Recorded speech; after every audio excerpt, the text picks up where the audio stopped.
Hyderabad report استاد news. ملک کے دیگر حصوں کی طرح سندھ کے سرکاری ملازمین بھی گزشتہ کچھ عرصے سے حکومتی پالیسیوں پر سخت تشویش کا اظہار کر رہے ہیں۔ حالیہ دنوں میں سندھ امپلائیز الائنس کے مرکزی چیئرمین حاجی محمد اشرف خاص کھیلی نے اعلان کیا ہے کہ 18 اگست سے تنخواہوں میں کٹوتی اور دیگر ملازم دشمن پالیسیوں کے خلاف احتجاجی تحریک کا آغاز کیا جا رہا ہے۔ اس اعلان نے سرکاری ملازمین بالخصوص اساتذہ برادری کو ایک مرتبہ پھر متحد کر دیا ہے۔ چیئرمین کی جانب سے تمام ملازمین کو ہدایت دی گئی ہے کہ وہ اپنے بازوؤں پر سیاہ پٹیاں باندھ کر اپنے دفاتر اور اداروں میں معمول کا کام جاری رکھیں۔ اس حکمت عملی کا مقصد یہ ہے کہ احتجاج کا پیغام حکومت تک پہنچے لیکن تعلیمی اور دفتری سرگرمیاں مکمل طور پر معطل نہ ہوں۔ یہ احتجاجی انداز ملازمین کی جانب سے اپنی ذمہ داری نبھانے اور ساتھ ساتھ اپنے حق کے لیے آواز بلند کرنے کی علامت ہے۔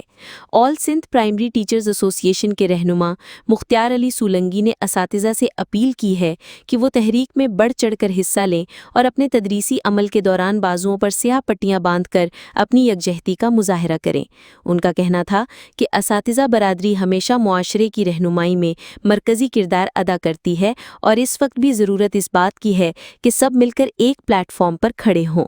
یہ تحریک نہ صرف ملازمین کے مسائل کو اجاگر کرے گی بلکہ حکومت کو یہ سوچنے پر مجبور کرے گی کہ ملازم دشمن پالیسیوں کے نتائج کیا ہو سکتے ہیں۔ اگر سرکاری ملازمین کے مطالبات پر غور نہ کیا گیا تو امکان ہے کہ احتجاج کا دائرہ مزید وسیع ہو اور اس کے اثرات تعلیمی اور انتظامی نظام پر بھی پڑیں۔ یہ بات واضح ہے کہ سرکاری ملازمین خصوصاً اساتذہ اپنے حقوق کے لیے پرامن مگر مضبوط انداز میں میدان میں اترنے کا فیصلہ کر چکے ہیں۔ ان کا احتجاج محض ذاتی مفادات کے لیے نہیں بلکہ اس پورے طبقے کی بقا اور عزت نفس کے تحفظ کے لیے ہے۔